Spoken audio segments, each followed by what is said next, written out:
Hi, Mike Matchett with Small World Big Data, and we're talking about really a core problem with big data and data these days. There's too much of it, but it's not being that useful or used because when it comes in, it's disorganized, it's discrete, it's variable, it gets put into a data warehouse and no one even knows what's in there.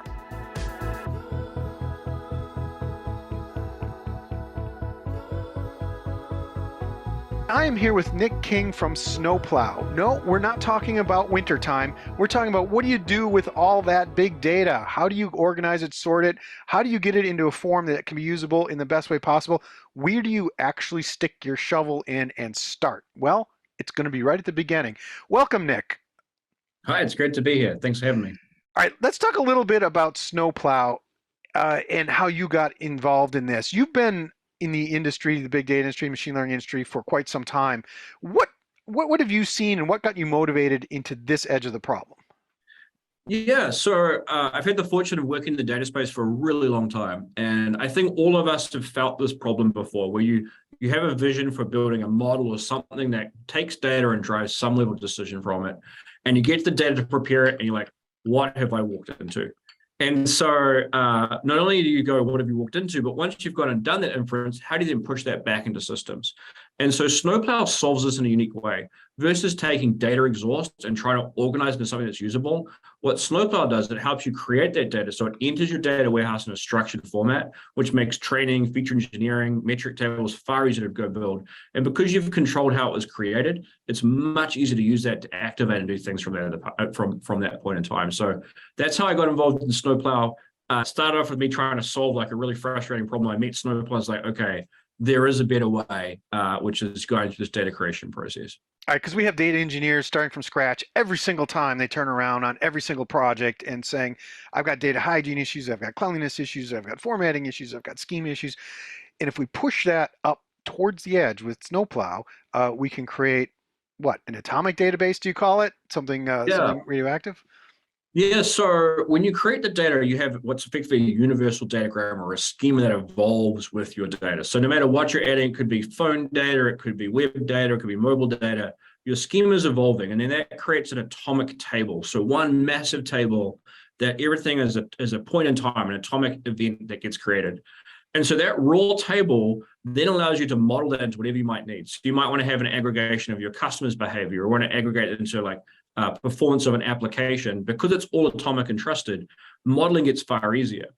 And you hit the nail on the head, is it's repeatable. So rather than going back and trying to find the data every time, what you can keep going back to is this atomic table that all your data engineers work from, and they keep modeling from it. So that becomes the source of truth. That becomes the well, the trusted well of pure data that you can keep building from. All right, so the real benefit here is we've pushed a lot of the hard work up to the beginning and the source, so you don't have to keep repeating it across every project, and you get this consistency and volume and scale and performance efficiency out of it as well. When you're creating models, how does this sort of, when people are thinking about this, how does this sort of compare to other ways they could approach the problem if they hire more data engineers or come up with a columnar data warehouse or put something, just throw it all into the public cloud and not worry about how inefficient it is. What do you see people doing and struggling with? Yeah, I think all of us in the data space, we really want to build, we want to take our data and turn it into something useful. And I think we all can recognize when the data is, a little janky, it's hard to get a result from. And so what we tend to see is these pipelines being created in this sort of this desire to build this clean data. And so what often happens is you get frustrated organizations that have got multiple tools that are failing to get there, or the business simply doesn't trust to make decisions in real time. So you build some result, and then someone goes through and validates it and questions the way that model is built. And so in order to have clean lineage to make sure the data that's created is accurate and trusted by the business, shifting from using data exhaust to data creation makes a huge difference. And then the other thing that goes on when you do this is it allows other data teams to work with that because they know it all came from the same source. They can take those models, look at what was used to create them, and then copy them, adjust them, and then publish them back. And both organizations came from the same source data. All right, that almost sounds like something that you're working towards composability with models on that. And I understand that's a big request by people actually, is to get to a kind of environment where they can compose things. Maybe you could explain what you're seeing there.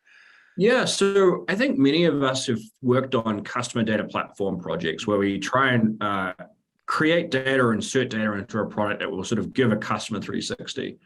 But as a data engineer, that gets really complicated. And really what you want to do is build your own version of a customer. Like a chicken farmer is way different to a steel factory. But the CDP platforms would say, don't worry, it's all fine with us. You can customize it. But if you're going to start customizing, you should probably build that structure right from the beginning. The other value with building a composable customer data platform like this is that you get to pull that intelligence into your data warehouse, into your platform. It doesn't get distributed through all these systems you're trying to bring them together. And so what we also see is organizations want to have control of that view of their customer, but then be able to take actions, whether it be real time or batch actions, that allows them to say, okay, this has happened, take a reaction and push this activity somewhere else. And so I think what we're seeing is data engineers getting a lot more sophisticated, but also companies are becoming much more aware about who has control of their data, whether it's first party or third party, and wanting to make sure they guard that and protect it, but also treat it as really competitive value for them to go and support their customers in the right way. I think related to that is this idea that there's a lot of people tasked with using their data or making their data usable in their companies, pushing it out there and saying, here, use it, and then it doesn't really get used for much benefit. And by making something in this way composable or coming from an atomic table, you're really increasing the ultimate value people are going to get out of their data, the ultimate value they can mine, right? This is extending really the data value that every board member is talking about right now. 100%. I mean, because Yeah. it's completely representative of your business, because it's accurate, because it's time-based, because you can define the lineage, because you can create the data products, it becomes a trusted source of data. And, as a data engineer or an analyst, if you think about the amount of time people spend trying to get to that state, but once you kind of take this different approach, you're in that state perpetually. One thing that we also do that's unique is if, say, a bad event comes into the pipeline, we'll recognize that because it won't match the schema. And then we say, okay, do you need to adjust the schema and heal the schema so it's dynamically adjusted? Because that might happen. Some engineer upstream might have changed something, and suddenly you see these events not passing. So, okay, let's adjust that. Or a bad actor could be there. Someone could be trying to attack something you're doing, and you can use that same data to say, oh, this doesn't look good. Probably should make some changes. So that once you get that trust in the data, not only do you have like a core data source you can use, but also the applications around that data get a lot more sophisticated as well. All right, there's some other values there too. Probably don't have time to get into. Like if you're starting to see bad events upstream on there, that could be a security problem that you can identify right away. If you've got changes in there, you can do that. If you've got privacy data coming in that you shouldn't be seeing, you can take action across the corporation right away. I think it just really points out the fact that there are people, I guess you'd call them CDOs, more responsible for the fountain of data and looking how to create that fountain of data for the rest of their company today, rather than every project going and trying to find the upstream bits and assemble it for different uses. Yeah, I think the responsibilities of chief data officers and organizations has evolved. There's so much data now that it's almost unintelligible unless you have some form of organizing principle. And what Snowplow does is it gives these chief data officers the ability to have an organizing principle to provide that data back to their organization. And that's where a lot of the value exchange happens. It's one thing to have like a data warehouse with lots of stuff, but if you don't understand what data is in it, what is it really? It's just a bunch of characters in a storage pool. But once you organize it with a data grammar that people can understand, and you certify that data, then many more organizations can use it. So there's much more value that sort of gets exchanged between the data teams and the rest of the organization. All right, I'm going to ask you a question here. Snowplow's obviously you can get some open source, you can go take a look at it and so on. But how easy is it for someone to get started with this and start to understand how to apply it to their environment? Is there a big lift here, or is it something they can start to look at and apply? Yeah, I'm going to give two options. So you can go to snowplow.io, and from there you can try it. And so you can try either going through our trial. We'll actually get a trial set up for folks. They can run through that. Or if you want to use open source, we have an open source quick start, which will take you through setting up an open source. And if you're really game, there's also the source code. It's on GitHub. You'll find the Snowplow repo, and you can also get access to it there. For us, it's about making it as easy as possible for you to take advantage of this. All right, so this is open source. You do have a SaaS service that's managed to help you with it. I know it adds some other cool stuff like enrichment upstream and some things, so people check it out. Any other sort of best practice recommendation you would make for people facing the tsunami of data that continues to come down? Yeah, be really thoughtful about what data products your organization needs. So think about things like campaign performance, about customer 360 data, and really begin to map those data products out today.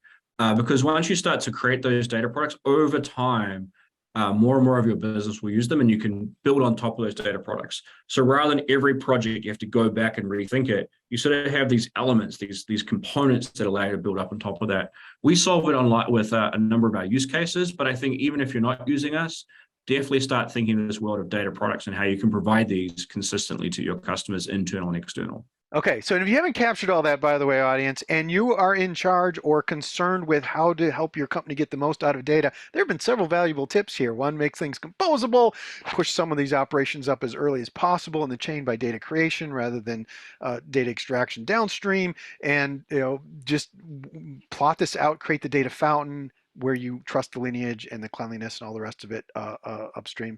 Lots of good stuff, Nick. Anything else? Anything else that you'd like to just leave people with? No, just a huge thank you. I really appreciate the Okay. time today. Thanks a lot. All right. Take care. Check it out. And we will see you soon.